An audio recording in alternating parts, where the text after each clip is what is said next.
Oi, pessoal! Hoje a gente mergulha numa história bem inspiradora de carreira na área de tecnologia. Uma história que começa lá em Jucuruçu, na Bahia. Exatamente, vamos falar da trajetória do Júnior Plácido.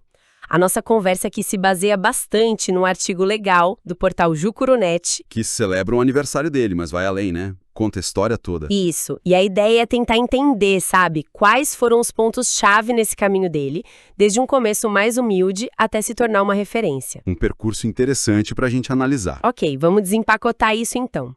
Para começar, quem é o Júnior Plácido, né? O artigo descreve ele como tipo um artista da computação. Bem legal isso. Multifacetado, né? Sim, criador de conteúdo digital, professor, analista de sistemas. Hoje ele está como analista de sistemas na Nutrimac. E também leciona na Faculdade Pitágoras. Exato. Vida pessoal também, casado com a Gabriela Costa, tem uma filha. E o histórico profissional dele inclui passagens importantes. Como administrador de banco de dados, programador no Grupo 4 System. Isso, e até um estágio na Cefaz BA. Tudo isso com as raízes lá em Jucuruçu e uma passagem por Teixeira de Freitas. A formação dele também é sólida. É verdade. Ciência da computação na Pitágoras, administração de banco de dados na Ubra. E tudo começou lá atrás, na Escola Estadual Antônio Carlos Magalhães, em Jucuruçu mesmo. E essa origem em Jucuruçu, acho que vale a pena parar um pouco aqui. Sim. O artigo traz um detalhe, pode parecer pequeno, mas dá um contexto, né? Que é a questão da estrada. Parte do acesso, uns 30 quilômetros, era de terra. Realmente. Então, sair de um lugar assim, com talvez mais limitações de infraestrutura, e construir uma carreira em tecnologia... Que a gente associa muito a grandes centros, né? Exatamente. Já mostra que não é uma trajetória comum. O que é fascinante aqui é justamente esse contraste. A origem versus a ambição e o sucesso na tecnologia. Faz todo sentido. Essa coisa de superar barreiras, né? Não só geográficas, mas talvez de acesso à informação no começo, ferramentas. Isso é um fio condutor muito forte na história dele. Uma capacidade de olhar além do cenário inicial. Sim, e de persistir, né? Não é só ter talento, é ter uma visão e uma teimosia boa, digamos assim. E essa inclinação para a tecnologia, o artigo conta que veio bem cedo e de um jeito muito curioso. A história do ensino. Essa mesma. Com 13 anos, ele já ensinava Word e Excel numa escola lá. Mas o detalhe que impressiona. Ele não tinha computador em casa. Exato. Para mim, isso mostra uma proatividade, uma paixão que, nossa, independe do recurso disponível, sabe? Com certeza. É algo que vem de dentro mesmo. E tem a história do primeiro computador também, que ilustra bem esse começo. O pai dele percebeu o interesse, né? E deu jeito. Primeiro conseguiu um emprestado e depois deu um Celeron D para ele. Ah, Celeron D. Quem é dessa época lembra. 256 MB de RAM, 40 GB de HD. Hoje em dia, mal abre um navegador direito. Imagina aprender programação nisso. Exigiu uma paciência e uma engenhosidade extra. Fazer muito com pouco, né? Totalmente. E aí entra o apoio da família. Mesmo com recurso limitado, como esse computador básico, isso funciona como um ponto de virada, sabe? Um incentivo, né? É o reconhecimento externo. Valida aquela paixão interna que já existia, que já se manifestava até sem o equipamento. É a combinação do impulso de dentro com um empurrãozinho de fora. Mesmo que modesto. E tem outro ponto que o artigo menciona. Os comentários desmotivadores que ele ouvia. Ah, sim. Infelizmente comum, imagino. Pois é.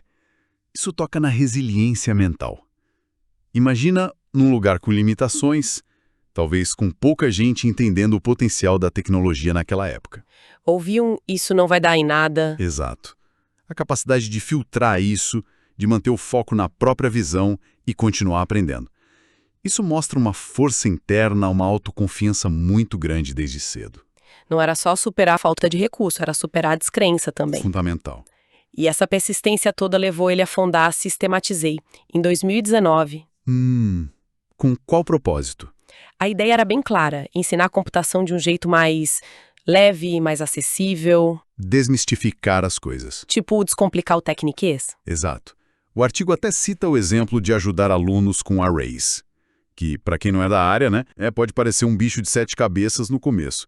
São estruturas básicas para organizar dados em programação, mas o conceito pode ser abstrato. E ele queria tornar isso mais palatável. Uma iniciativa muito legal, democratizar o conhecimento. E junto com a Sistematizei, veio uma filosofia de trabalho que o artigo destaca como sendo dele: prometer menos e entregar mais. Interessante essa filosofia. Mas o mais curioso é como isso se aplicava na prática. Aqui é onde fica realmente interessante. Conta mais. A fonte diz que, mesmo ele sendo da área de TI, o cara da tecnologia, ele não tinha problema nenhum em ir lá no setor de vendas, por exemplo, para ajudar no atendimento ao cliente se precisasse. Olha só. Isso é muito revelador. Não é? Sair da própria caixinha. Ótima para construir reputação, confiabilidade, superar expectativas. Sim. Mas essa atitude de ir ajudar vendas, isso mostra uma compreensão do negócio como um todo, sabe? Uma visão sistêmica. Que o sucesso não é só o código rodando liso? Exato. Depende da operação inteira, incluindo a ponta, o cliente. Isso vai muito além da competência técnica. São as famosas soft skills. Em ação. Perfeitamente. Colaboração, empatia, comunicação e um senso de dono, de responsabilidade compartilhada pelo resultado final. E quebrar aquela barreira que às vezes existe entre departamentos, né? TI de um lado, vendas do outro. Justamente. Ele, vindo da TI fazer isso proativamente, constrói pontes de confiança, de respeito. Ele não era só o cara da TI, era um parceiro do negócio. E isso tem um valor imenso. Falando em competência técnica, o artigo também aponta para uma especialização que virou um diferencial bem forte para ele. Qual seria? O domínio combinado de duas ferramentas bem específicas e valorizadas no mundo corporativo: Proteus e Power BI. Proteus e Power BI, uma dupla poderosa mesmo. Vamos detalhar um pouco. O Proteus, para quem não conhece, é um ERP. Um sistema de gestão integrada bem robusto, muito usado por grandes empresas aqui no Brasil. A fonte até cita Zebra Technologies Motorola. Isso. Dominar o Proteus significa entender a fundo a arquitetura de um sistema complexo que gerencia, quase tudo na empresa. Financeiro, estoque, produção. Exige um conhecimento técnico bem específico e profundo. Não é trivial. E do outro lado, o Power BI, da Microsoft. Uma das ferramentas líderes em Business Intelligence. Que pega aqueles dados todos, muitas vezes vindos do próprio Proteus. Os painéis interativos, os dashboards. Para ajudar na tomada de decisão, é a ponte entre a operação e a estratégia. E aqui está o pulo do gato, né? A combinação dessas duas habilidades. Por que é tão valiosa? Porque profissionais que realmente dominam tanto a complexidade operacional do Proteus, quanto a capacidade analítica e de visualização do Power BI, eles são mais raros no mercado. Faz sentido. São perfis diferentes, muitas vezes. Exato. Um perfil mais focado na infraestrutura, na parametrização do sistema, lá no Proteus. O outro, mais na análise de dados, em como comunicar os insights, que é o Power BI. E ele junta as duas pontas. Se conectarmos isso ao quadro geral, dominar ambos significa ir fundo na sala de máquinas da empresa com Proteus e, ao mesmo tempo, saber extrair, modelar e apresentar os dados dessa operação de forma estratégica com o Power BI. Ex da diretoria. Perfeito. É conectar o chão de fábrica com a sala da diretoria de forma clara, acionável. Essa capacidade de transitar entre o técnico profundo e o estratégico visual é um diferencial enorme. Preenche uma lacuna que muitas empresas têm. Entendi. Ser referência nisso realmente explica muito do valor dele no mercado. Com certeza. E além dessa parte técnica, a forma como ele gerenciou a própria imagem profissional também é destacada no artigo. O uso do LinkedIn. Não só como currículo online, imagino. Não mesmo. Era uma plataforma para ele compartilhar resultados concretos de projeto, sabe? Mostrar o que ele fazia, o impacto e, claro, expandir a rede de contatos ativamente.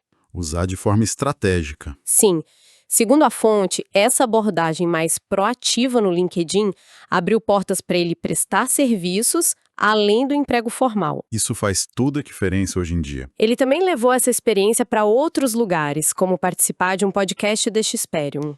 Compartilhando conhecimento. Exato. Falou sobre dedicação, a importância da prática do aprendizado contínuo, que são pilares da história dele mesmo. Mostra essa disposição para compartilhar o que aprendeu. Essa estratégia de personal branding, né?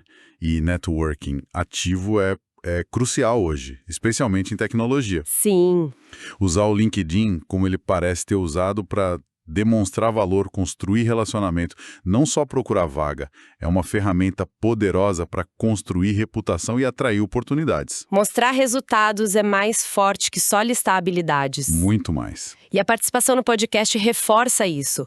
Quando você compartilha abertamente suas experiências, seus aprendizados... Você se posiciona como referência. Exato, solidifica a imagem de especialista e demonstra generosidade intelectual, liderança.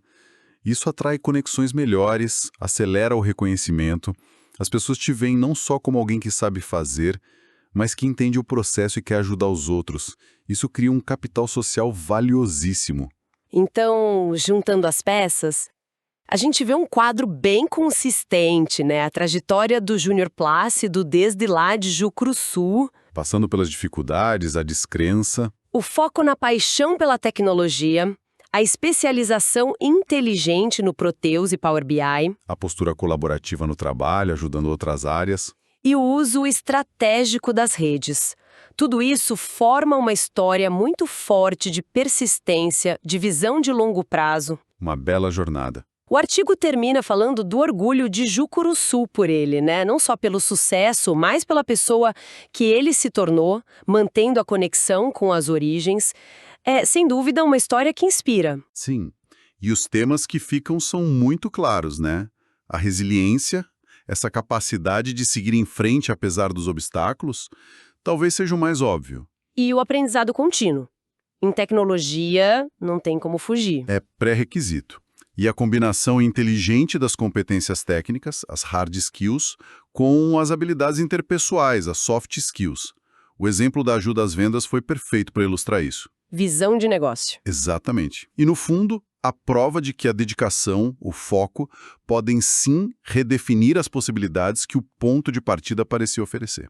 Recapitulando rápido então. Paixão inicial mesmo sem recursos, superação de obstáculos e descrença, especialização técnica valiosa, ética de trabalho colaborativa e o uso inteligente das redes profissionais.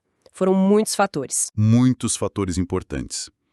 Mas olhando para tudo isso, a paixão, a resiliência, a técnica, a colaboração, o networking, fica uma pergunta para a gente pensar um pouco mais. Além dessas qualidades todas que a gente discutiu, que são mais evidentes, qual poderia ser um traço de personalidade ou talvez uma habilidade menos óbvia, sabe? Algo que talvez não esteja tão explícito na fonte, mas que atua como um catalisador silencioso, porém crucial. Um catalisador para quê? Para transformar um começo modesto em conquistas tão significativas, especialmente num campo tão dinâmico, tão implacável como a tecnologia. O que mais, talvez nas entrelinhas, impulsiona alguém a não só superar, mas a se destacar de forma consistente? Fica essa provocação para a gente refletir além do que foi contado.